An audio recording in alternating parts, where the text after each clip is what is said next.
Here's a mind-blowing card trick that you can do with a borrowed deck of cards. Imagine a spectator hands you a deck and they say, here, I want you to do a trick. Ask them to mix up their own cards. So again, mix up the cards as much as you want. You can shuffle, cut, however you want to mix them is totally fine. And it's important that they know that you couldn't possibly know the order of the cards because they're mixing them up, and of course it's their deck of cards. Once they're satisfied, you're going to tell them that they're going to do a magic trick for you. So Vinny, you're going to do a magic trick for me. Okay. So I want you to do is spread the cards out just a little bit on the table and ask me to pick a card. Pick a card.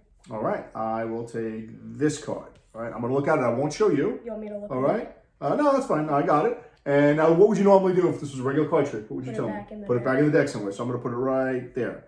And I will square the deck up. All right, and now my card is lost in the deck. Now, I'm going to ask you to do the same thing. So just go ahead and pick any card you want. That one. All right, wait, I'm going to look away. Go ahead, you show the audience. Let me know when I can look back. You can look back. All right, place your card back there. All right, I'll put the rest of the deck on top. Now, I don't know what your card is. You don't know what my card is. I'm going to cut them so they're lost in the deck somewhere. Okay. Now what I'm going to do is close my eyes, and I'm going to cut a portion of the deck. So I'm going to look away. I'm closing my eyes. I'm going to just cut some cards, and I'm going to flip them over, put them back on top. Now I'm going to just cut a little deeper into the deck and flip the cards over, just like that. Now, I'm going to grab the first card that I come to that's not face up. So we have all these face up cards that I could have selected, right? You can see them, the camera can see them.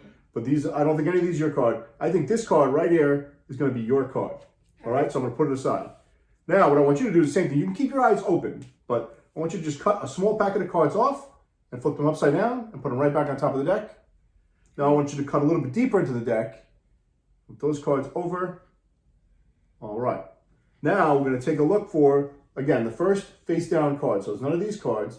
It's that one right there. Now I'm going to ask you, what card did you pick originally? The 7 of spades. 7 of spades. Oh, it's funny because I picked the 6 of spades.